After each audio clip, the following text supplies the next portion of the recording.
welcome to a live stream of Humans of Otel. We are coming to you live from we had a little bit of some technical issues, but we are here and we're so excited.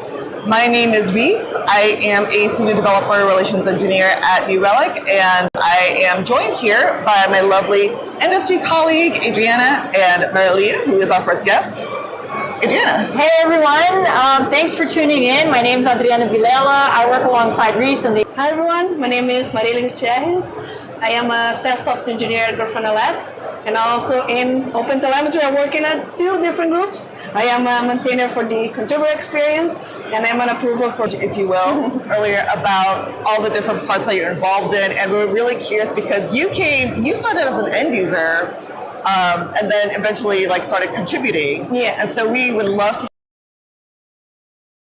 On my prior job, I was responsible for the observability. I used to work on Cockroach Labs, and I was the manager for the observability there. So I started learning, learning about Otel specifically, because there we did how we would be able to use that.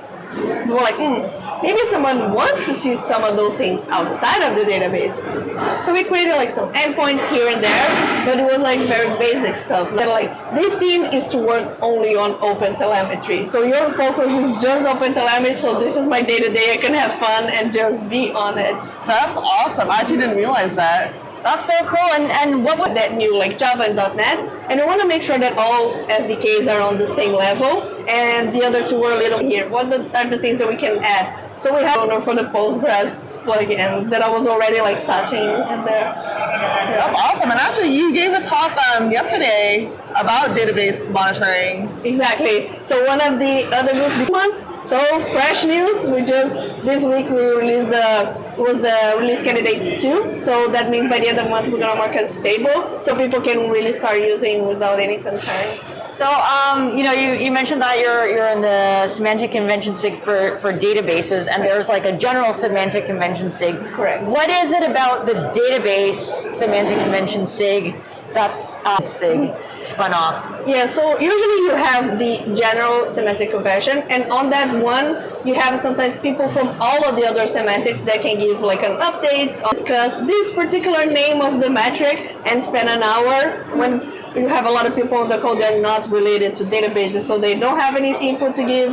It might be a waste of time. So it's kind of like you spin up different semantic conventions for each of we want to focus on database, we want to focus on the HTTP, we want to focus on RPC. So now you can bring people that have experience on that area and talk about it. The same way you can think about if you will have a SIG for SDK. You have so many languages, so you have now one SIG for each language. So it's kind of the same idea.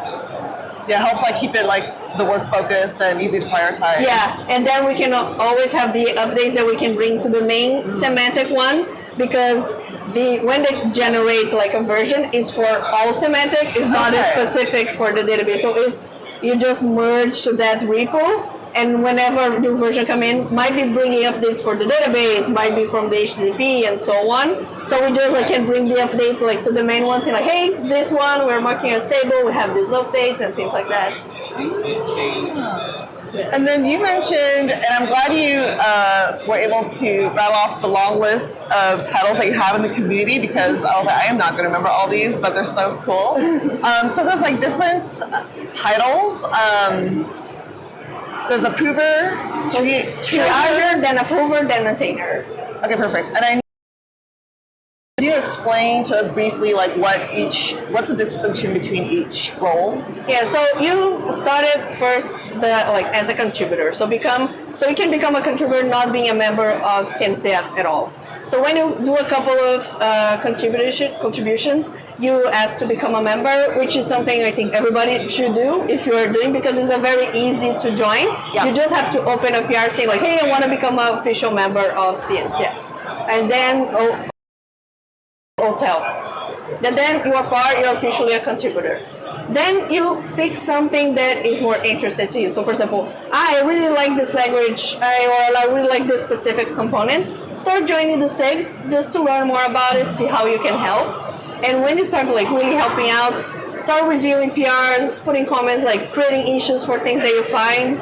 And with time, you get the status of triager, which is somebody that is helping when a lot of issues coming up. You help exactly like triage those issues and see like things that make sense, things that actually they were not using correctly, or they are actual bugs. Then from that, you can become an approver. That when you approve a PR, your approval actually counts. Because people can approve, but to be able to merge, you need to have people with permission giving the approval and being able to merge. So the approver now have this, whatever we approve, it counts, and somebody who has the permission can just merge in. And then you have the final one, which is maintainer. So it's the people that can actually merge, usually the ones creating the releases, creating like roadmaps, but they do get input from everybody that is contributing.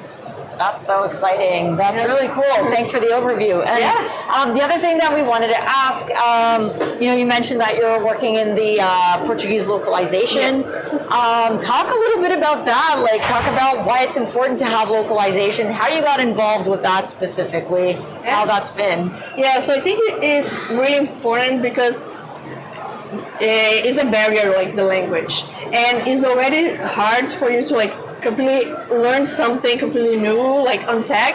But imagine if you don't even know the language, and a lot of other countries, like the first language not English, it's not always you're gonna find documentation and not easily accessible for everybody.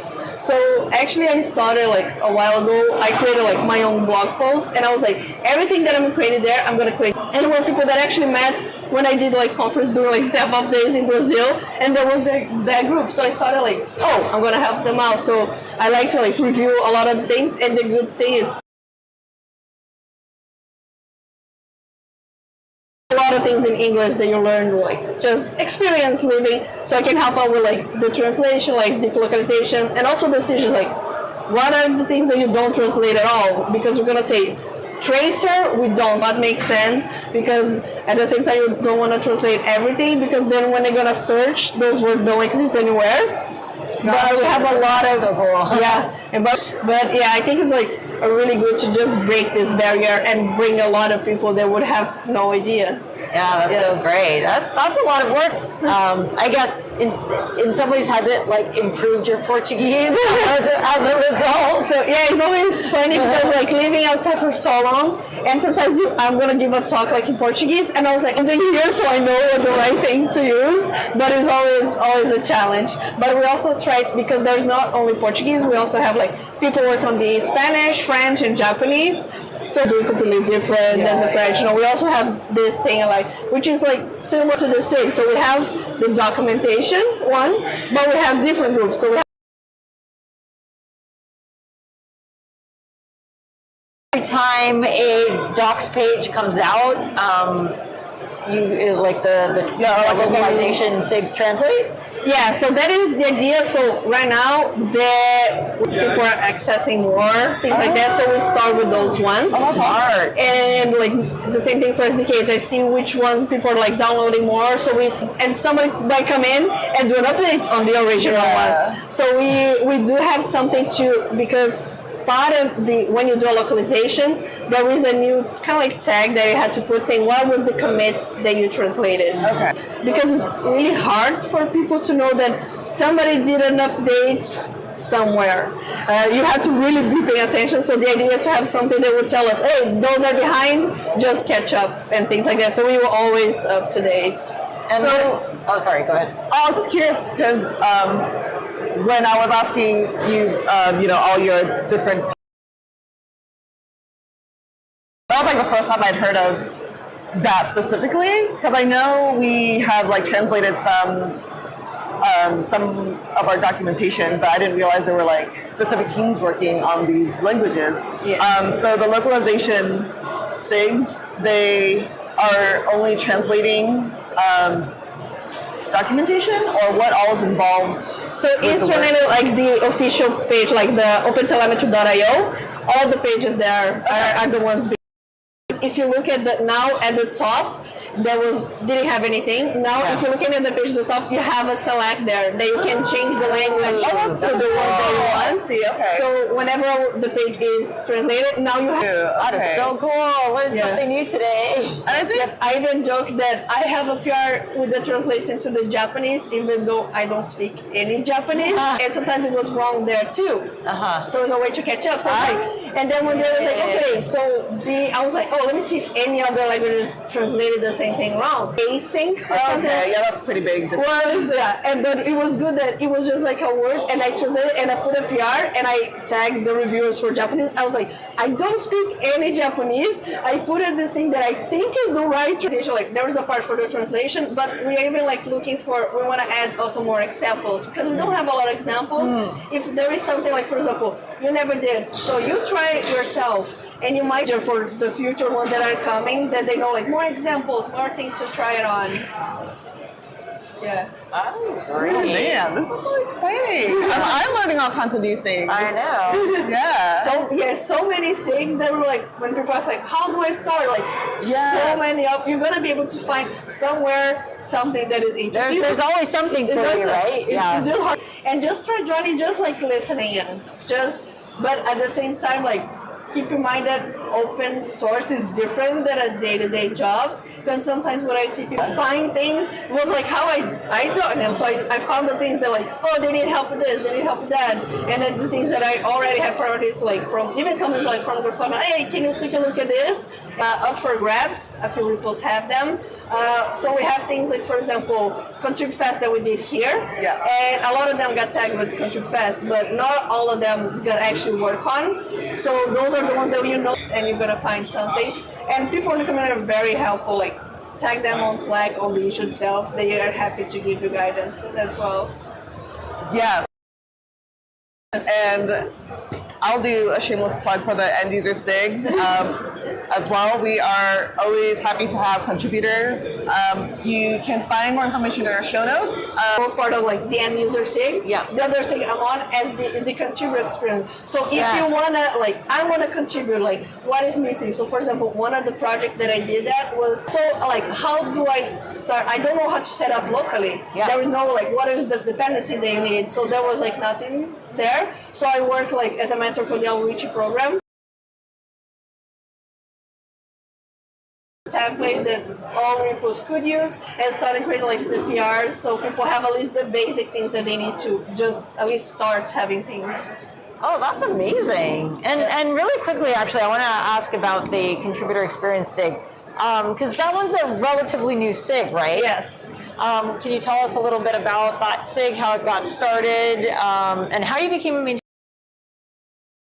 Mostly because we saw this need of people complaining that they don't know how to start. They don't always understand like the path for like triage or approver or like how like there is nobody there to guide. Okay, if somebody is going to be there for you, are you able to find all the documentation that you need to be able to follow the path that you want? Or like we didn't even know the challenges people were having. So a few other things that we do like also surveys to find out people like how are you feeling like being a contributor? And we started to tackle the things like were the most concerned, like documentation was the top one. So this is why I started that project and container almost right away. What are some of the upcoming things for the contributor experience SIG? So for this one, I just finished this project like this month for the template. So my next meeting is going to be actually like picking up what is going to be the next one. But we do have like issues open that is just helping out like clarify things to people.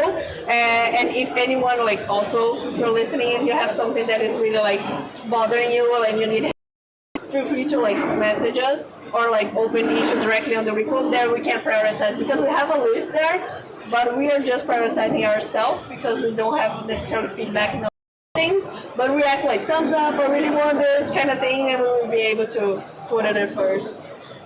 Awesome. And I think we're almost ready for our next guest.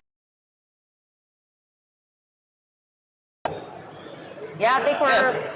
So, I guess we will continue our conversation. I guess as we get ready to bring on our next guest. Experience that will be able to share with like people just joining and people that have a lot of experience will be able to guide you as well. And just as I join the calls and you're going to be able to. And they are Austin Parker. I'm just going to get the surprise out of the way.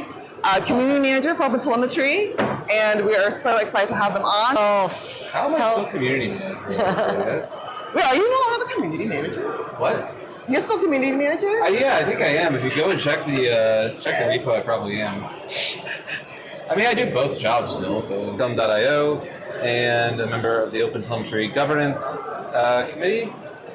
I also have been a maintainer on the OpenTelemetry website, OpenTelemetry demo, working group, I guess you could say, like where we combine of open census maintainers and open tracing maintainers, where we, came in and worked with some people.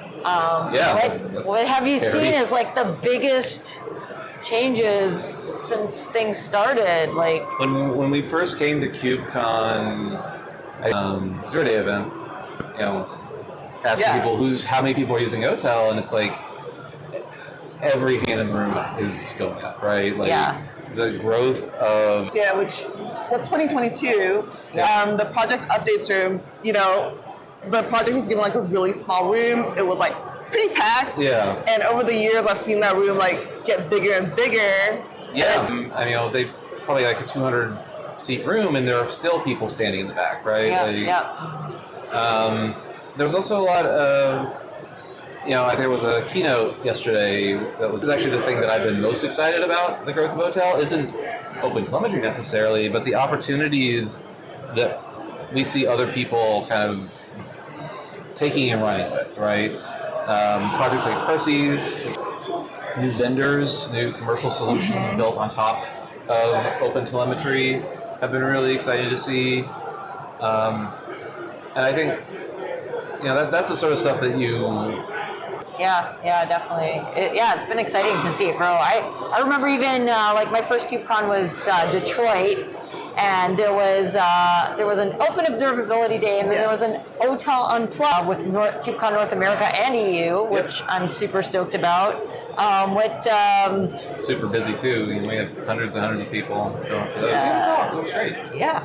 Thank you. I mean, I feel like it's also one of those things where it's kind of like you can't really do 3 tracks, right? Like That's a bit. That's a lot. I feel like 2 is good. 2 seems like a good number, but there's observability talks, throughout the week at KubeCon. I don't know. This used to be the Kubernetes club, right? This was just the operations, the SRE kids, and now, security has a big presence in the CNCF. I think what we're seeing, what I think is important, is, in a lot of ways, if you think about how a lot of technology that we still rely on today, was built and maintained and came right. Maybe someone out there. Maybe someone, and if that's you, more power to you. Move to America, we might need your help.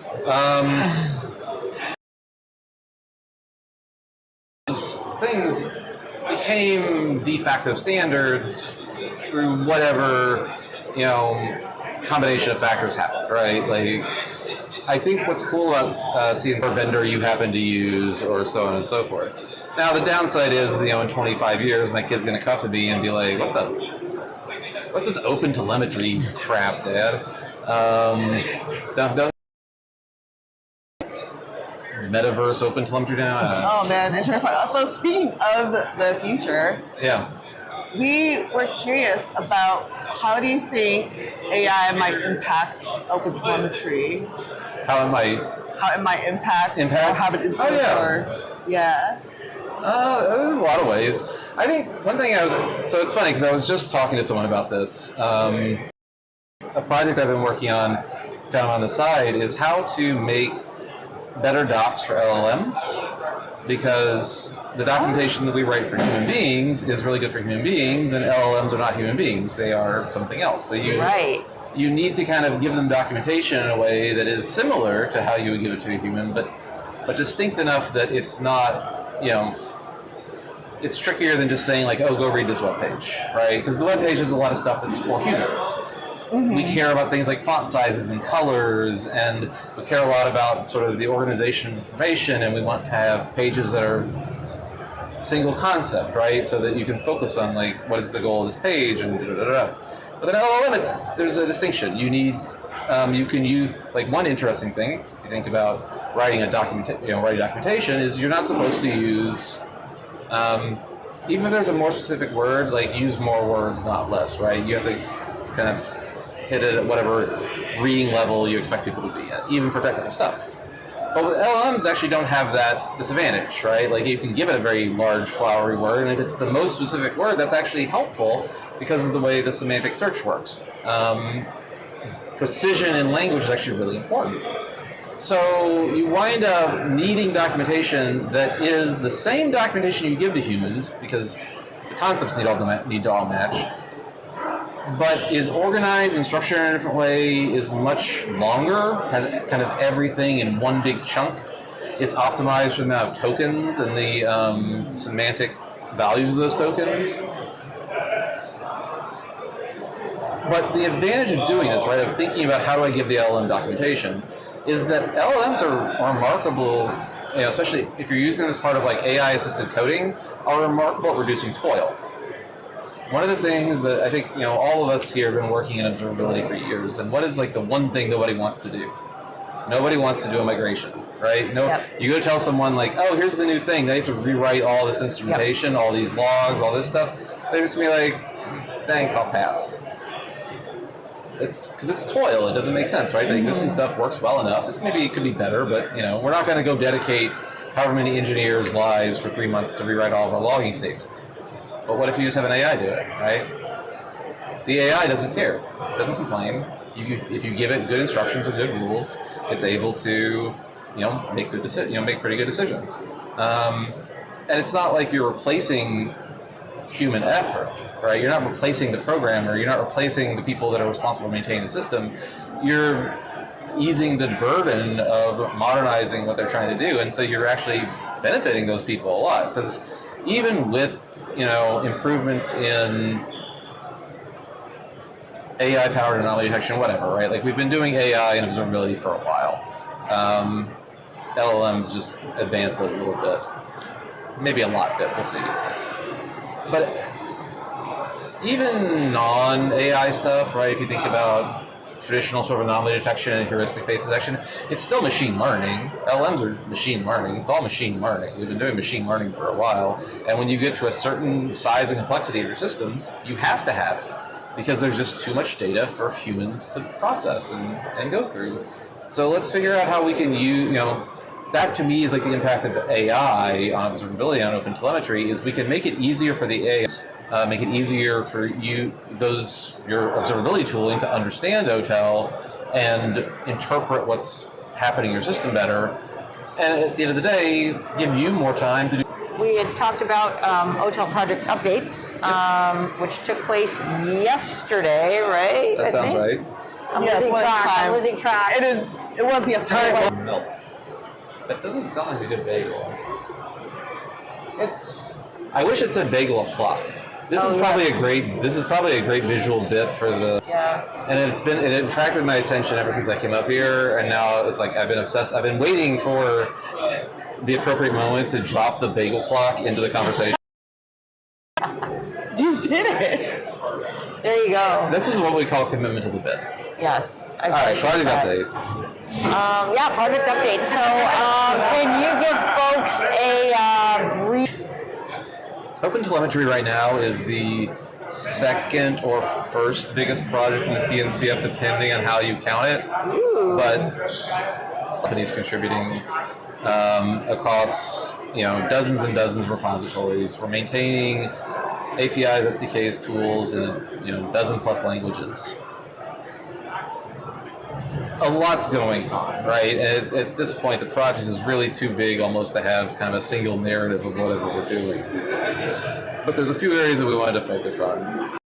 We're starting to see a lot of great adoption of OpenTelemetry by the sort of broader community outside of just Otel. So we're starting to see more CNCF projects natively integrate OpenTelemetry. We're starting to see are integrating OpenTelemetry into their frameworks and in Dino's case, into the runtime itself, right? So if you're writing a JavaScript app and you're using Dino, you pass in a config app because you don't have to do anything, which is great. That's the vision for the project. So beyond that, beyond the kind of growth we're seeing in adoption, we're seeing a few, longer term projects that we are proceeding along. So one thing that we've been working on for the past 6 to 8 months, we've had a lot of progress there. We have a system level profiler that is being worked on. It uses eBPF and other various other technologies to let you do continuous profiling across your services on a node. That is still in alpha, like it's not done, it's not ready, but pretty soon that should be ready for people to start banging on. Another important thing we're doing is that we are evolving our logging infrastructure, or logging APIs. So originally, we would just bridge to your existing logging APIs because there's a lot of those. There's Log4j, there's various logging facades in Go and .NET and wherever. But one of the pieces of feedback we've where we're going out and defining these sort of consistent metadata across services and libraries and domains is people needed a way to emit structured events, right? Things like that you and I would we would call it a log. Some people would call it an event. One thing I've learned is that the third rail of observability is talking about logging it all because people are very, very precious about what the word logs means to them. I've noticed. So true. Yeah, you don't mess with people's logs. Yes. So what we've kind of come to realize through this whole process is that we need some sort of API level answer to that, and we're pretty close to having, we have some OTEPs and some spec PRs in flight on this, but the idea is that there will be a OpenTelemetry logging API that will exist to let you emit structured events, and a structured event is really just a fancy way of saying a structured log that has a known schema, right? In the same way that semantic conventions in Otel let you apply schemas to your telemetry, to your logs, to your metrics and traces, you'll be able to say, hey, here's a client-side RUM event, or here's a, out-of-memory exception, or any of the various things that can happen. You'd be able to say, hey, here's a generative AI prompt, for example. And what we'll do is you'll be able to either take that and use it like you would use a span event today and bundle it in with the span, or you'll be able to emit it separately through the log record through the logging signal, and then have your backend either stitch them together or process them independently, or do whatever, right? Like once it's out of our hands, we don't really care what you do with it. But that's probably the two big in-flight things I would say. Beyond that, a lot of work is happening on other things, stabilizing the collector, stabilizing various other SDKs and APIs. Shout out to our JavaScript SIG, which just released JS SDK 2.0, which my understanding is this fixes a lot of problems that people have had with, especially with bundling it, and things around ESM modules. I don't quite know what all that is. It sounds very scary. The JS devs assure me it's very important. But seriously, I think it's actually a really good sign of the health of that project, right? That they have been able to get enough feedback about like, hey, these are the decisions that worked and didn't work to create a 2.0.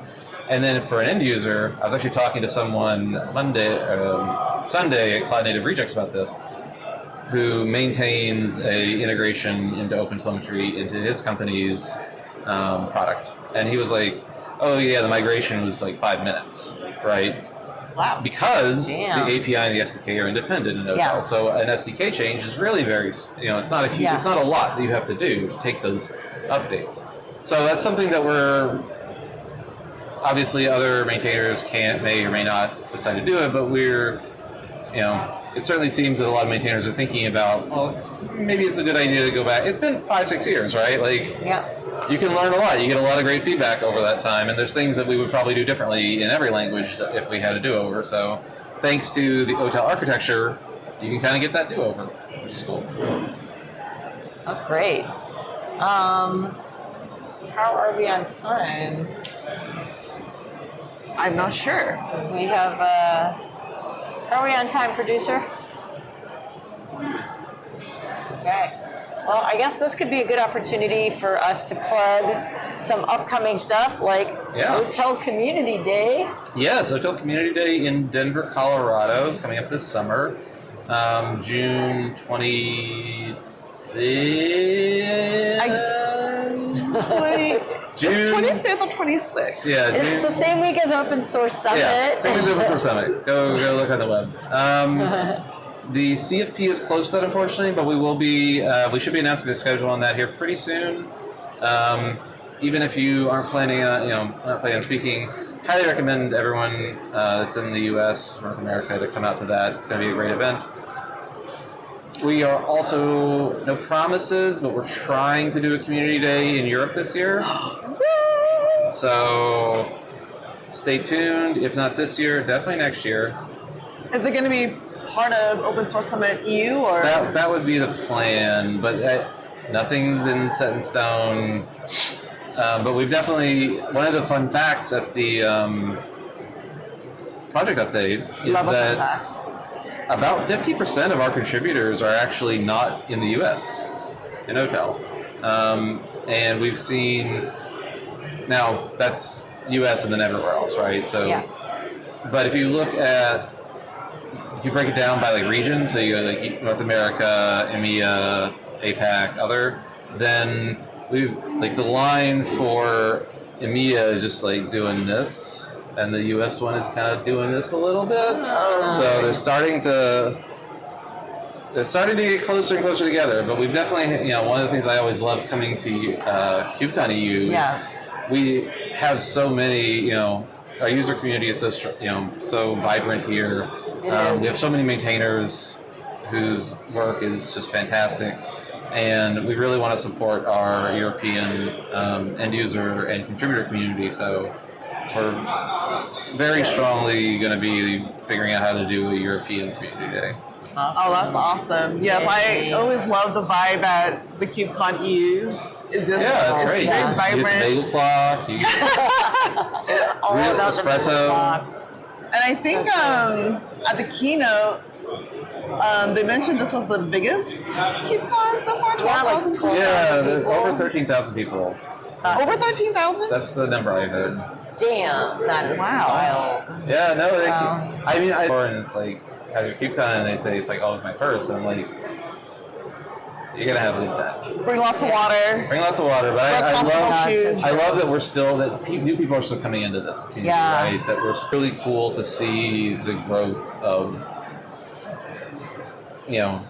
this community, right? Like 100%. To see it expand, to see it bring in new people, right? Like, oh my God, there's a ton of people that we know, that all the three of us here know, that careers, friendships. Right, careers, friendships, like, that's given people the opportunity to really,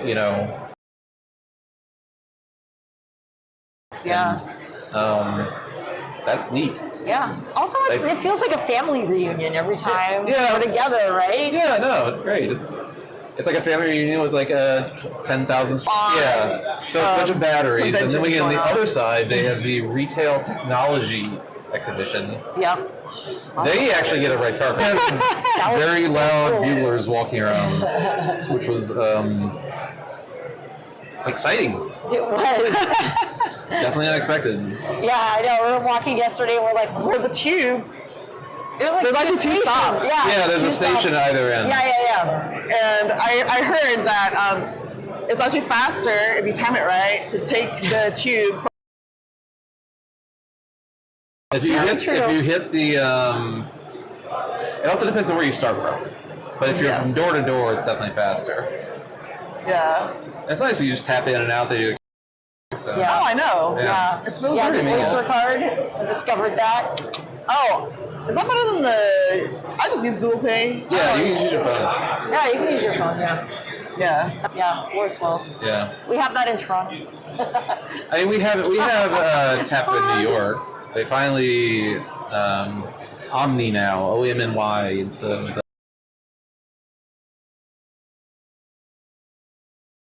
For another episode, live stream for you from KubeCon EU.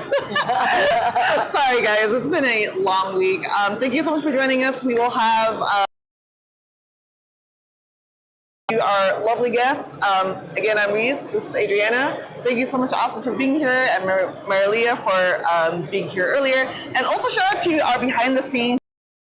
But he is the one producing all this for you. He hooked up all of our streams. Yes. Henrik Rexed from Down at Trace, thank you so much.